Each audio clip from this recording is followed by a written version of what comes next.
بسم اللہ الرحمن الرحیم۔ السلام علیکم ورحمۃ اللہ وبرکاتہ۔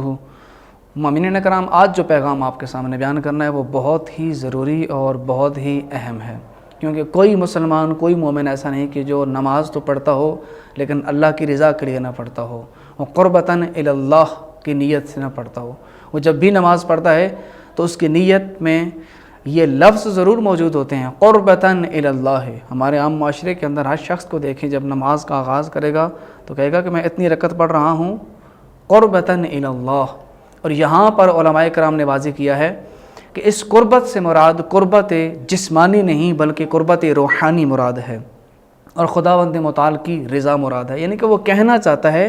کہ میں یہ عبادت لوگوں کو دکھانے کے لیے نہیں پڑھ رہا بلکہ اپنے رب کو راضی کرنے کے لیے، خداوند متعال کو راضی کرنے کے لیے یہ عبادت انجام دے رہا ہوں۔ کتنی واضح سا مفہوم ہے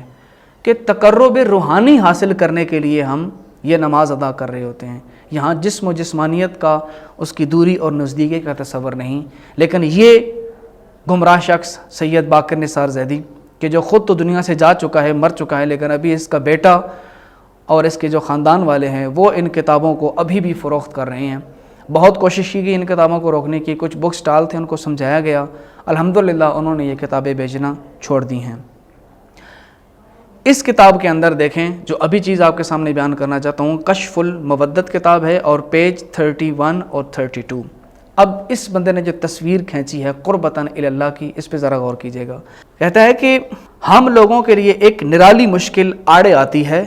کیونکہ جس اللہ سے ہمیں محبت کرنے کا حکم دیا گیا ہے وہ نہ تو ہمیں نظر آتا ہے، نہ ہمارے دیگر حواس کی قید میں آتا ہے، اور نہ ہی اس کا تصور کیا جا سکتا ہے۔ یہاں تک یہ بھی مان رہا ہے، کیونکہ معصومین کے فرامین دیکھ لیں، ناظر البلاغہ کا پہلا خطبہ دیکھ لیں، اس میں یہی چیز ملتی ہے۔ ایسی صورت میں اس سے محبت کرنا ہمارے لیے ناممکن بن جاتا ہے، تو پھر اللہ نے ہمیں حکم ہی کیوں دیا؟ اب اس بندے کو سمجھایا کہ کیا ایک ناممکن چیز کی طرف دعوت دی ہے معصومین علیہ السلام نے؟ اگر یہ ممکن نہ ہوتی تو پھر کیوں یہ دعوت دیتے؟ وہ ممکن تھی، اسی لیے انہوں نے دعوت دی کہ خداوند متعال کی معرفت حاصل کی جا سکتی ہے، لیکن کون ہے معرفت حاصل نہیں کی جا سکتی کہ اس کی مکمل حقیقت تک رسائی ہو، یہ کسی کے بس کی بات نہیں، لیکن جتنا جس کا ظرف ہو، معرفت ہو، اتنا تو وہ خدا کی معرفت حاصل کر سکتا ہے۔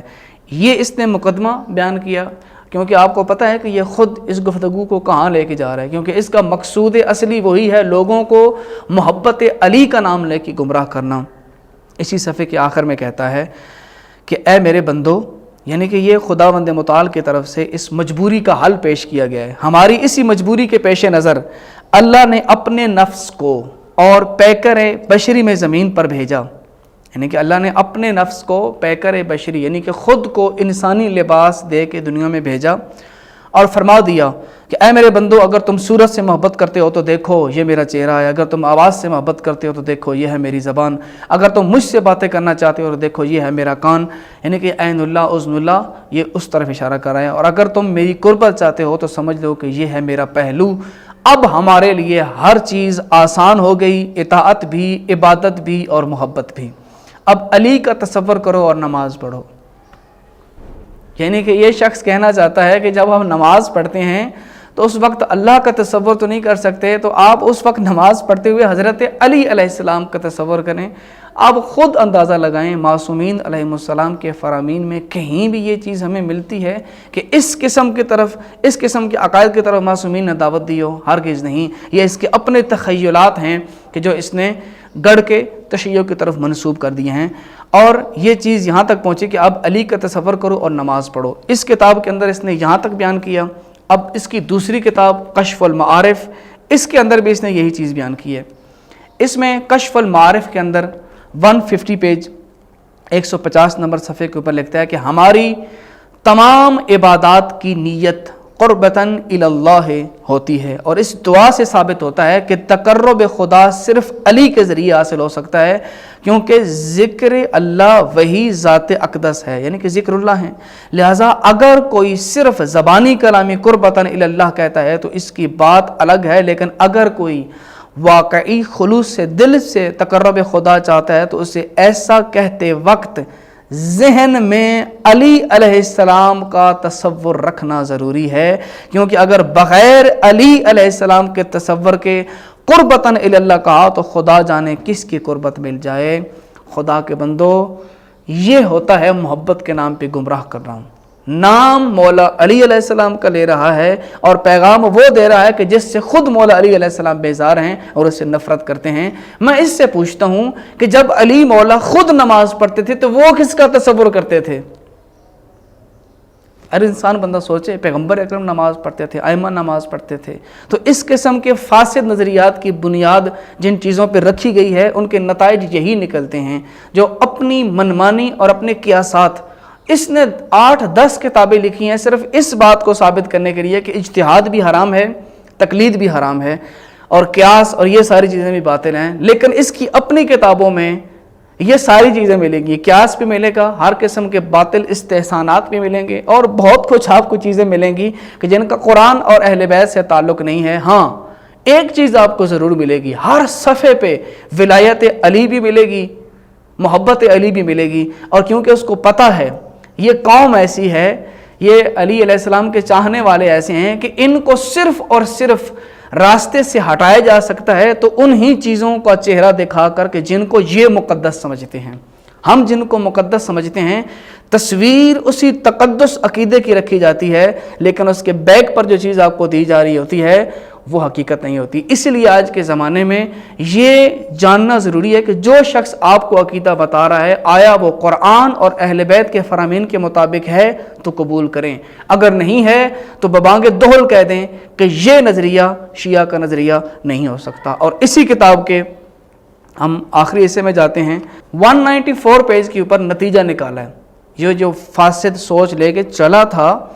کہتا ہے کہ مندرجہ بالا دعاؤں میں حضرت امیر المومنین کی چند خصوصیات بیان کی گئی کہ جن پر نظر کرنا ضروری ہے۔ اب 1 2 3 4 5 ہیں، یہ کر کے خصوصیات گن رہا ہے، جن میں سے 9 نمبر جو اس نے کوالٹی یہاں لکھی ہے کہ علی علیہ السلام وہ ذات ہیں کہ جس کے آگے پیشانیاں سجدے گزارتی ہیں، یعنی کہ آپ سجدہ بھی کر رہے ہیں تو علی علیہ السلام کی ذات کو کر رہے ہیں۔ اور 10 نمبر ہے کہ جس کے سامنے گردنیں خم ہوتی ہیں اور یہ حالت رکوع ہے۔ اس نے اپنی ایک اور کتاب کشف الصلاۃ کے اندر قیام، رکوع، سجود، حتیٰ کہ نماز کا کوئی ایک جز بھی نہیں چھوڑا جس کے اندر اس نے کہیں نہ کہیں تعویل کر کے حضرت علی علیہ السلام کو نہ لایا ہو کہ رکوع بھی کر رہے ہیں تو علی علیہ السلام کو کر رہے ہیں، سجدہ بھی کر رہے ہیں تو علی علیہ السلام کو کر رہے ہیں۔ اسی لیے ہم بڑے اعتماد کے ساتھ اور بڑے یقین کے ساتھ کہتے ہیں کہ اس قسم کے فاسد نظریات اور عقائد سے ہمارا کوئی تعلق نہیں، نہ ہی اس کی کتابوں سے ہمارا تعلق ہے، نہ ہی ایسے عقائد سے ہمارا تعلق ہے۔ ہم وہی نماز پڑھتے ہیں جو معصومین علیہ السلام نے ہمیں تعلیم دی اور جیسی انہوں نے پڑھ کے ہمیں سکھائی، ہم اسی ذات کو راضی کرتے ہیں اور اسی کے سامنے سر بسجود ہوتے ہیں جس کے سامنے یہ ہستیاں بھی سر بسجود ہوتی تھیں، اسی کے سامنے جھکتی تھیں، اسی کی عبادت کرتی تھیں۔ تو یہ تخیلات کی بنی ہوئی ڈوریاں، یہ وہ باطل چیزیں ہیں کہ جو خود اپنے ہی الفاظ میں باطل ہو جاتی ہیں، ان کو باطل کرنے کے لیے ہمیں اور کسی چیز کی ضرورت نہیں پڑتی۔ تو انشاءاللہ اسی طرح کی اور بھی بہت ساری چیزیں آپ کے سامنے بیان کریں گے کہ جو آپ کے سامنے واضح کر دیں گی کہ ان کتابوں کا اور اس کے لکھنے والے کا تشیع کے ساتھ کوئی تعلق نہیں۔ اسی کے ساتھ آپ سے اجازت چاہتے ہیں، خدا حافظ۔